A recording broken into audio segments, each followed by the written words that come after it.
Good morning बच्चों. I hope you all are fine and studying well. बच्चों, आज हम अपने क्लास की शुरुआत एक मोटिवेशनल थॉट से करते हैं. हमारा थॉट है the less you respond to negativity the more peaceful your life becomes. मतलब जितना कम आप नकारात्मकता का जवाब देते हैं उतना ही शांत आपका जीवन बन जाता है. तात्पर्य ये है कि बच्चों, जैसे हमारे जीवन में बहुत सी नकारात्मक चीज़ें होती हैं. अगर 100% में से 80% लोग ऐसे होते हैं जो हमारे अपोजिट ही होते हैं, क्योंकि कभी भी कोई को किसी को भी अच्छे काम को सराहना नहीं चाहता, बल्कि उसमें कमियां निकालना चाहता है. तो हम उनकी नकारात्मकता का जवाब ना दें. अगर वो कमियां निकाल रहे हैं उसका जवाब हमें नहीं देना है, क्योंकि अगर हम जवाब देते हैं तो हमारे जीवन की शांति कहीं ना कहीं भंग होगी, क्योंकि हमारे दिमाग में भी टेंशन रहेगी और दूसरे के अगेंस्ट रहेंगे तो वो भी कहीं ना कहीं अपनी दुश्मनी निकालेगा. लेकिन हम अपना काम करते जाएं और उस नकारात्मक बातों का जवाब ना दें तो हमारी लाइफ बहुत ही शांतिपूर्ण बन जाती है. हम अपना काम करते रहें, काम अपने आप जवाब देगा, हमको जवाब देने की ज़रूरत नहीं है. अगर हम ऐसा करते हैं तो हमारा जीवन एकदम शांत बन जाता है. बच्चों, पिछली क्लास में मैंने आप लोगों को गद्य खंड का, क्षितिज बुक का गद्य खंड का उपभोक्तावाद की संस्कृति लेसन पढ़ाया था. उसमें बताया गया था कि कैसे हम विज्ञापनों से लुभावते हैं और किस तरह हम विज्ञापनों को देख देख कर उन चीज़ों को पाने का प्रयास करने लगते, चाहे वो कितनी ही महंगी हो. अपना दिमाग नहीं लगाते. ये सब उस लेसन में था. अब मैं आपको पद्य खंड का लेसन पढ़ाऊंगी. क्षितिज बुक का आपका पद्य खंड का लेसन बेटा है आपका रसखान का सवैये लेसन है. बच्चों, इसमें रसखान जी के बारे में मैं आपको संक्षेप में बता देती हूँ. रसखान जी का जन्म सन 1548 में हुआ माना जाता है. उनका मूल नाम सैयद इब्राहिम था और वे दिल्ली के आसपास के रहने वाले थे. मतलब दिल्ली के आसपास के ही किसी क्षेत्र में रहते थे. कृष्ण भक्ति ने उन्हें ऐसा मुग्ध कर दिया कि गोस्वामी विट्ठल नाथ से दीक्षा ली और ब्रजभूमि में जा बसे. सन 1628 के लगभग उनकी मृत्यु हुई. जन्म 1548 में हुआ और मृत्यु 1628 में हुई. बच्चों, कृष्ण जी के परम भक्तों में वो भी थे. मीरा जी थी. बहुत सारे ऐसे कवि और कवित्री हुए हैं जिन्होंने कृष्ण जी की महिमा का अपार वर्णन किया है. उसमें एक रसखान भी थे. रसखान जी ने भी कृष्ण भक्ति में डूबे हुए थे और उन्हीं की महिमा का वर्णन किया है. सुजान, रसखान और प्रेम वाटिका उनकी उपलब्ध कृतियाँ हैं. रसखान रचनावली के नाम से उनकी रचनाओं का संग्रह मिलता है. प्रमुख कृष्ण भक्त कवि रसखान की अनुरक्ति न केवल कृष्ण के प्रति प्रकट हुई, बल्कि कृष्ण भूमि के प्रति भी उनका अनंत अनुराग व्यक्त हुआ है. उनके काव्य में कृष्ण की रूप माधुरी, ब्रज महिमा, राधा कृष्ण की प्रेम लीलाओं का मनोहर वर्णन मिलता है. वे अपनी प्रेम की तन्मयता, भाव विहलता और आसक्ति के उल्लास के लिए जितने प्रसिद्ध हैं, उतने ही अपनी भाषा की मार्मिकता, शब्द चयन, व्यंजक शैली के लिए. उनके यहाँ ब्रज भाषा का अत्यंत सरस और मनोरम प्रयोग मिलता है, जिनमें जरा भी शब्द भंडार नहीं है. बच्चों, सुजान, रसखान, प्रेम वाटिका उनकी प्रमुख कृतियाँ थी. बेटा, इन कृतियों के नाम बहुत ही ध्यान से याद रखिएगा. अब उन्होंने केवल कृष्ण जी के ही प्रति नहीं, कृष्ण जी के जहाँ वो रहते थे उनकी भूमि के प्रति, कृष्ण जी की सुंदरता के प्रति, कृष्ण ब्रज की सुंदरता के प्रति, राधा कृष्ण की प्रेम लीलाएं, गोपियों की प्रेम लीलाएं आदि सबका वर्णन किया है बेटा. और उन्होंने इतनी शब्द उनके ऐसे चयनित है, ऐसे शब्द उन्होंने प्रयोग किए हैं जो पढ़ने में बहुत ही अपनी छाप छोड़ते हैं. है ना, और बहुत ही सरस, बहुत ही मनोहर भाषा प्रयोग मिलता है, मतलब बहुत मधुर भाषा उनकी लगती है। बच्चों, इस सवैये में हम लोग के 4 सवैये हैं।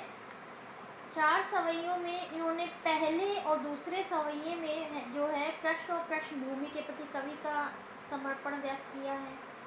मतलब पहले और दूसरे सवैये में कृष्ण भूमि का वर्णन किया है, और तीसरे सवैये में मतलब तीसरे छंद में कृष्ण के रूप सौंदर्य का वर्णन किया है, और चौथे छंद में कृष्ण की मुरली की धुन और उसकी मुस्कान, मतलब कृष्ण की जो मुस्कान थी कृष्ण जी की, और उनकी मुरली की धुन और उन गोपियों का वर्णन किया है चौथे पैरे में।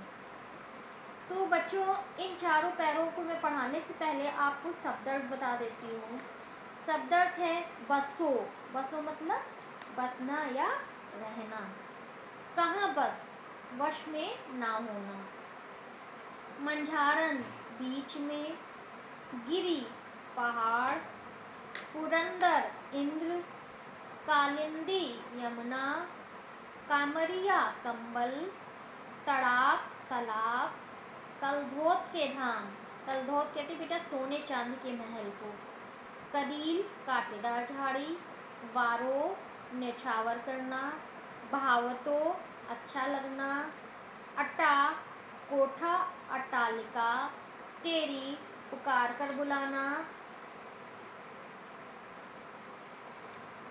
ये आपके शब्दार्थ है।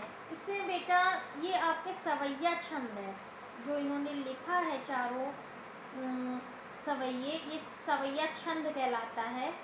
और इस छंद में क्या होता है, ये वर्णिक छंद है, मतलब वर्णों वाला छंद है, जिसमें 22 से 26 वर्ण होते हैं, है ना।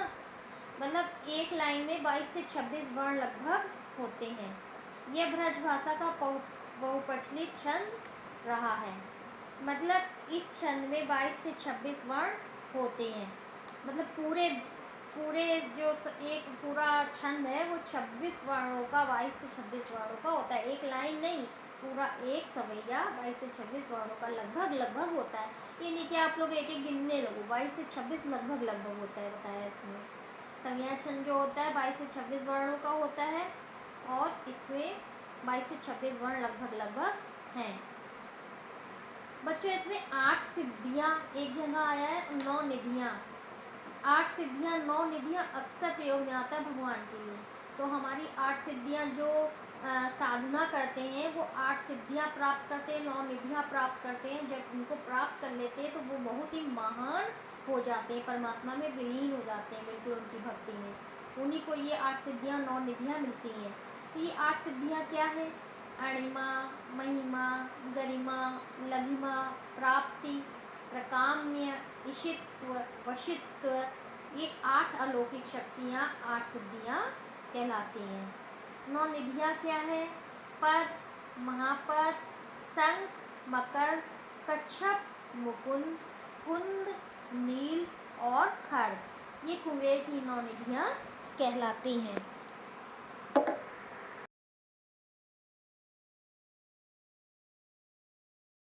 हम शुरू करते हैं। पहला सवैया है, मानुष हो तो वही रसखानी, बसो ब्रज गोकुल गाँव के ग्वारन। मतलब रसखान जी कहते हैं, अगर ईश्वर से कहते हैं, अगर आप मुझे अगले जन्म में मनुष्य बनाए तो क्या बनाना होगा आपको? कहाँ बनाएंगे? बसो मतलब ब्रज, मतलब वास करते हैं ब्रज में, गोकुल के गांव के ग्वारन, मतलब जो गांव के ग्वाले हैं उनके बीच में ही मेरा वास हो। मतलब यदि आप मुझे मनुष्य बनाना चाहते हैं तो मेरा वास कहाँ पे होना चाहिए? ब्रज के गोकुल गांव के ग्वालों के बीच में। फिर दूसरी लाइन है, जो पशु हो तो कहाँ, मतलब अगर पशु बनाओ तो कहाँ बसे, मेरा वास कहाँ हो? मेरो चरो नित्य नंद की झेनु मंजारन। मतलब मैं चरो मतलब विचरण करूँ, नित्य मतलब प्रतिदिन, नंद मतलब नंद जी की, झेनु मतलब गाय, के बीच में। यदि आप मुझे पशु बनाना चाहते हैं तो मेरा वास कहाँ होना चाहिए कि मैं प्रतिदिन नंद बाबा की गांव के बीच में ही विचरण करूं।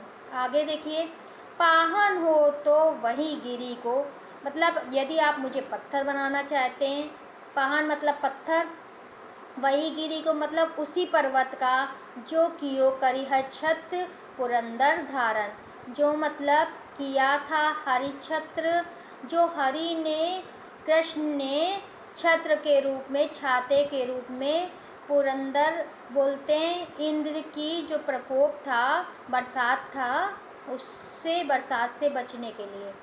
मतलब वो कहते हैं कि यदि आप मुझे मनुष्य बनाना चाहते हैं तो मेरा वास कहाँ पे हो, गोकुल के ग्वारों के बीच में। यदि आप पशु बनाना चाहते हैं तो मेरा वास कहाँ पे हो, मेरा निवास कहाँ हो, नंद बाबा की गांव के बीच में मैं प्रतिदिन विचरण करूं। अगर आप मुझे पत्थर बनाना चाहते हैं तो उसी पर्वत का पत्थर बनाना जिसको भगवान कृष्ण ने लोगों की रक्षा के लिए अपनी उंगली पर धारण किया था। और जो खग हो तो बसेरो करो। और यदि पक्षी बनाना चाहते हैं, मतलब इच्छा आपकी है, ये नहीं ज़रूरी कि आप मुझे यही बनाओ। देखिए, अगर आप मुझे पक्षी बनाना चाहते हो तो मेरा कहाँ बसेरा हो, तो बसेरो करो। कहाँ बसेरा करूँ, वहाँ पे बसूँ, मिली कालंदी, मतलब कालंदी, जो कालंदी नदी है, यमुना नदी है, उसके कूल कदम की डारन, मतलब उसके किनारे पर जो कदम का वृक्ष है उसके डाली पर मेरा बसेरा। यदि आप मुझे पक्षी बनाना चाहते हैं तो मेरा बसेरा कहाँ हो, यमुना नदी के किनारे कदम के पेड़ की डाली पे। ये बच्चों आप लोगों को चारों लाइन समझ में आ गई होगी। यदि आप मुझे मनुष्य बनाना चाहते हो तो मेरा वास कहाँ, गोकुल के ग्वालों के बीच में। यदि पशु बनाना चाहते हैं तो मेरा वास नंद बाबा की गांव के बीच में मैं विचरण करूं। यदि पत्थर बनाना चाहते हैं तो उस पर्वत का बनाइए जो भगवान कृष्ण ने अपने उंगली पे इंद्र के प्रकोप से बचने के लिए छात्र के रूप में धारण किया था। यदि पक्षी बनाना चाहते हैं तो यमुना नदी के किनारे जो कदम का वृक्ष है उस पे मेरा बसेरा हो, उस पे मेरा वास हो। नेक्स्ट देखिए, या लकुटी अरु कामरिया, मतलब इतना ज़्यादा समर्पण भाव है रसखान जी का भगवान कृष्ण के प्रति कि वो बताते हैं कि उनकी एक एक चीज़ के बारे में मैं उनकी एक एक चीज़ पे अपना निछावर कर सकता हूँ। या लकटी मतलब अरु कामरिया, मतलब कमरिया पर राज तिरु पुर को तजी डारो। राज मतलब राजकाज, तिहु मतलब तीनों लोकों का राज, मतलब एक तरफ मुझे तीनों लोगों का राज मिले या भगवान कृष्ण की लाठी या कमली मुझे मिले, मैं उनकी लाठी और कमली के लिए तीनों लोगों का राज त्यागने के लिए तैयार हूँ। आठों सिद्धि नौ निधि, मतलब आठों सिद्धियाँ और नौ निधियों के जो सुख हैं उनको नंद की गाय चराए बिसारूँ, मतलब उन सुख को मैं त्यागने के लिए तैयार हूँ। कौन सा सुख मुझे मिलना चाहिए उसके बदले में, नंद बाबा की गाय को चराने का सुख मिलना चाहिए। मतलब कह रहे हैं कि कृष्ण की लाठी और कमली के लिए मैं तीनों लोगों का राज त्यागने के लिए तैयार हूँ। नंद बाबा की गाय चराने के सुख को प्राप्त करने के लिए मैं आठों सिद्धि और नौ निधियों के सुख को त्यागने के लिए तैयार हूँ। रसखान कबो इन आँखिन सो, रसखान जी कहते हैं कबो मतलब इन आँखों को, मतलब मेरी इन आँखों को ब्रज के वन बाग तड़ाक निहारूं, मतलब ब्रज के वन मतलब वनों को, बाग मतलब बगीचों को, तड़ाक मतलब तालाबों को निहारूं, मतलब निहारने का मौका मिलेगा, देखने का मौका मिलेगा। रसखान जी कहते हैं कभी पता नहीं कब मेरी इन आँखों को ब्रज के जो वन हैं, उपवन हैं और तालाब हैं उनको देखने का मौका मिलेगा। कोटि के कलधोत के धाम, कोटिक कहते हैं करोड़ों को, कलधोत कहते हैं सोने से बने हुए, धाम मतलब महल, मतलब करोड़ों सोने से बने महलों को भी, करील मतलब कांटेदार जो उस वृक्ष को कहते हैं, झाड़ियों को कहते हैं, उनके कुंजन ऊपर वारो, उन झाड़ियों के ऊपर मैं बाढ़ने के लिए तैयार है। मतलब रसखान जी कहते हैं कि पूरे पैराग में क्या कहते हैं कि तीनों लोगों का राज त्याग देंगे, किसके लिए? कृष्ण की लाठी और कमली के लिए। और 8 सिद्धि 9 निधियों का सुख जो है त्याग देंगे, किसके लिए? नंद बाबा की गाय चराने से उत्पन्न सुख के लिए, उसको पाने के लिए। आगे है रसकान कहते हैं कि ना जाने कब मेरी आँखों को ब्रज के बागों को, तालाबों को देखने का पता नहीं कब मौका मिलेगा, और मैं उन कटीली झाड़ियों के कुंजन को, हजारों सोने से बने महलों को निछावर करने के लिए तैयार हूँ। बस मुझे एक बार भगवान कृष्ण के, जहाँ भगवान कृष्ण ने लीला की है, उनको देखने का मौका मिलना चाहिए। ये रसखान जी की इच्छा है। अब आगे देखिए, भगवान श्री कृष्ण की सारी चीज़ को लेने के लिए वो अपने आप को गोपिका के रूप में रखकर वो अपनी उन चीज़ों को अपनाने के लिए तैयार है। तो वो क्या कह रहे हैं? मोर पखा सिर ऊपर राखियो, मतलब मोर कहते हैं कि गोपियाँ मानो कहते हैं कि मोर का जो पंख है सिर के ऊपर रखेंगी। जो वो हैं, जो कृष्ण का मुकुट जो होता है उसमें मोर पंख लगा होता है, तो कहता है कि वो मोर को पंख मैं अपने सिर के ऊपर रख लूँगी, उसको धारण कर लूँगी, और गुंज की माला गले पहनूँगी।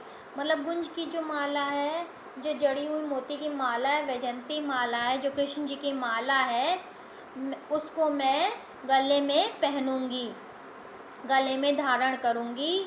ओढ़ी पीतम्बर ले लकुटी, ओढ़ी मतलब ओढ़ लूँगी, पीतम्बर मतलब पीला वस्त्र, और लकुटी माने लाठी, मतलब पीला वस्त्र ओढ़ के लाठी लेकर के वन गोधन ग्वारिन संग फिरूँगी, और वन गायों के, गोधन मतलब गायों के, ग्वालों के साथ फिरूँगी, मतलब विचरण करूँगी।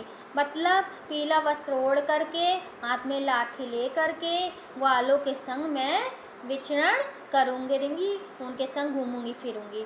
भाव तो वो ही मेरो रसखाने, रसखान जी कहते हैं कि भाव तो वही सिर्फ अच्छा लगता है, सो तेरे कहे सब स्वांग करूँगी।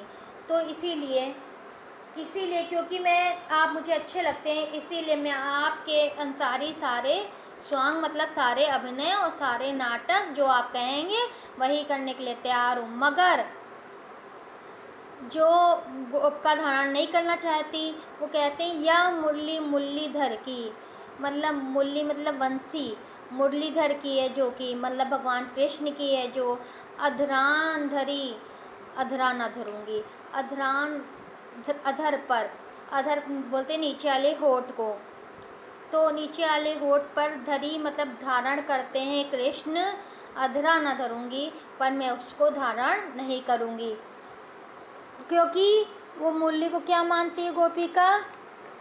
वो सोचते हैं कि हमें उनके साथ है ना, वो मुरली के साथ रहते हैं, तो वो कहते हैं कि मतलब सारी काम और चीज़ें मैं उनके अनुसार करने को तैयार है, लेकिन जो मुरली को वो कृष्ण जी सारे समय अपने होठ पे लगाए रहते हैं, उनको हम अपने अधरों पे नहीं धरेंगे। वो कहते हैं कि नेक्स्ट पैरा में देखिए, जो उनकी मुरली का जादू है, जो उसकी मुस्कान का जादू है, वो किस प्रकार में आप पर असर करता है ये बता रहे हैं। कह रहे कान निदे अंगूरी रही वो, मतलब कान में अंगूरी रही वो, मतलब अंगुली डालकर, कानों में अंगुली डालकर जब ही मुरली धुनी मंद बजे हैं, मतलब जब मुरली की धीमी धीमी मंद बजेगी, मतलब कृष्ण जब मुरली बजाएंगे तो हम अपने कानों में उंगली डाल देंगे, उसकी मुरली की धुन को हम नहीं सुनेंगे। मोहनी तानन सो रसखानी, रसखान कहते हैं कि मन को मोहने वाली जो तान है, जो धुन है, वह अटा चढ़ी गोहन गेहे तो गेहे, मतलब क्या करते हैं? अटा चढ़ी मतलब अटारी पे चढ़ जाते हैं, उस मुरली की शान को सुनने के लिए उंगली डाल लेते हैं, और फिर भी उनके कान में धुन आती है वो इतनी मन को मोहने वाली वो मतलब वो है कि उसको सुनने के लिए वो अटारी पे चढ़ जाते हैं। तेरी कहो सिंगरी बज लोगनी कली को, वो ब्रज के लोगों को कह देती हैं कि कल इनको कितना समझाया था लेकिन इनके बात नहीं समझ में आई। मतलब जिसके मन पे जो असर हुआ है कृष्ण का वो इतनी जल्दी उतरने वाला नहीं है। तो वो कहते हैं कि कल इनको कितना समझाया था, लेकिन वो अपनी माँ को बोलती है, माए री माँ मुख की मुस्कानी, अरे माँ मुख की उसकी भगवान के कृष्ण के मुख की जो मुस्कान है वो संहारी न जहे न जहे न जहे। मतलब कृष्ण के मुख की मुस्कान को हमको से संभाली नहीं जाती है। मतलब हम जब वो हंसते हैं तो अपने आप को संभाल नहीं पाते हैं। 3 बार न जहे का प्रयोग क्यों किया है? भूतकाल, वर्तमान काल और भविष्य काल में। मतलब ना मैं संभाल पाऊंगी, ना संभालूंगी, ना संभाल सकती हूँ। मतलब वो अटारी पे भी चढ़ जाती है फिर भी उनके कान में मधुर तान पड़ती है और वो लोगों के कहने का उन पे असर नहीं पड़ता और उनके मुख की मुस्कान जो इतनी ज़्यादा अच्छी है कि हम अपने आप को संभाल नहीं पाते हैं। और तीनों कालों में न जहें न जहें न जहें, मतलब हम उसको त्याग नहीं पाते उनके मुख की मुस्कान को। अब हमने लेसन पढ़ लिया, अब हम इसका प्रश्न उत्तर देख लेते हैं। पहला प्रश्न है, ब्रज भूमि के प्रति कवि का प्रेम किन किन रूपों में अभिव्यक्त हुआ है?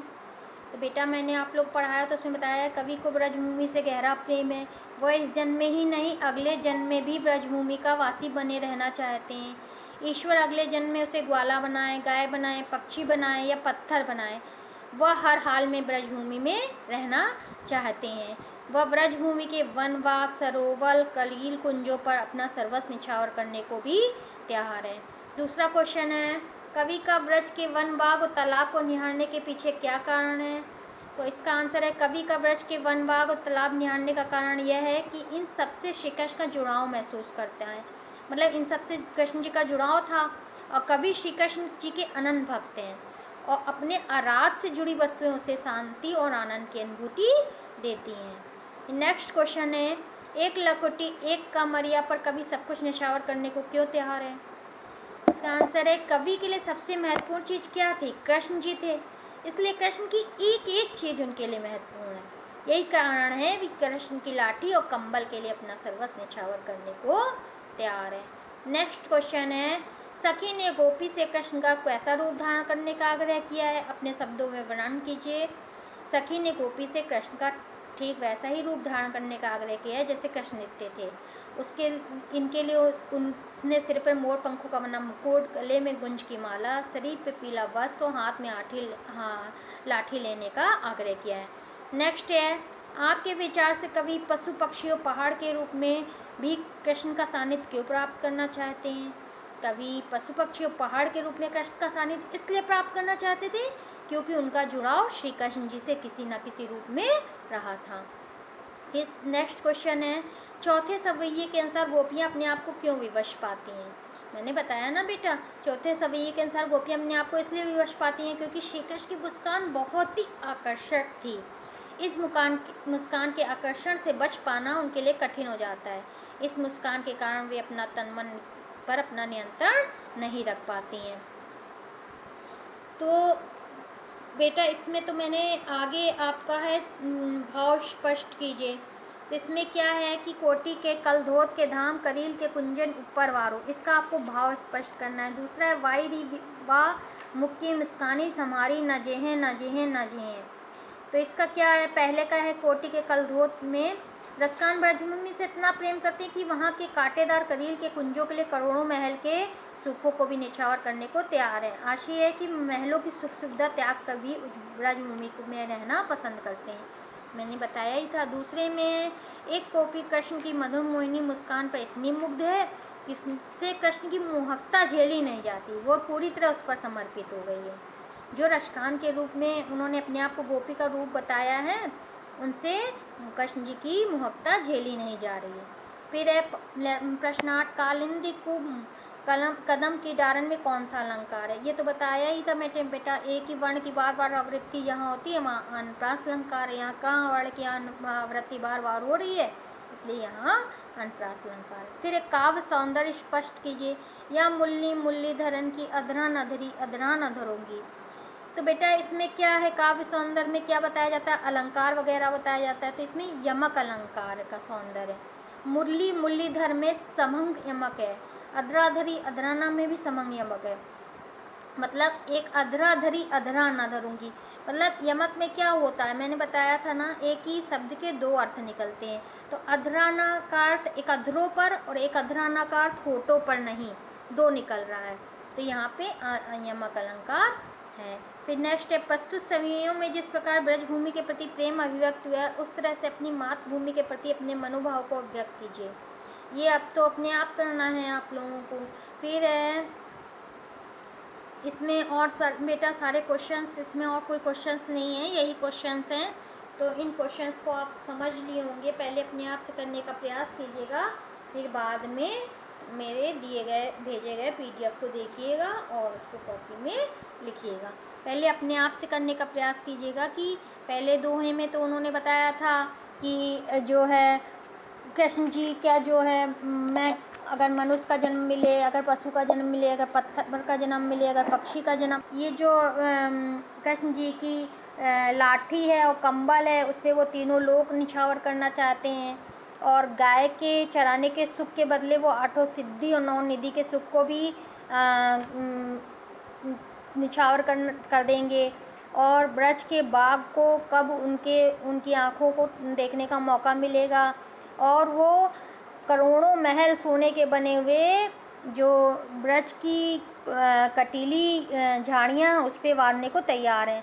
फिर नेक्स्ट में बताया था कि कृष्ण जी की सारी चीज़ें वो धारण करना चाहते हैं, मोर पंख को सिर पे लगाना चाहते हैं, कुंज की माला को गले में पहनना चाहते हैं, पीले वस्त्र जो हैं उनको धारण करके ग्वालों के संग फिरना चाहते हैं, और उन्हीं की तरह सारे स्वांग करना चाहते हैं कृष्ण जी की तरह, लेकिन उनकी मुरली को अपने अधरों पे नहीं रखना चाहते। फिर नेक्स्ट में बताया था कि मुरली की धुन जब बजती है तो वो अपने कानों पे उंगली लगा लेते हैं, क्योंकि वो उस धुन को बर्दाश्त नहीं कर पा रहे, वो इतनी मधुर है। और अटारी पे भी चढ़ जाते हैं, ऊपर भी चढ़ जाते हैं कि वो धुन ना सुनाई दे, तो भी उनके कान उनको सुनते हैं, लेकिन वो उस धुन को बर्दाश्त नहीं कर पाते। और कहते हैं कि कैसे ब्रज के लोगों को समझाएं कि जो उनकी मुस्कान है वो उनसे भूत वर्तमान और भविष्य तीनों में भी संभाली नहीं जाती है। तो बच्चों उम्मीद करती हूँ कि लेसन आपको अच्छे से समझ में आ गया होगा। Thank you.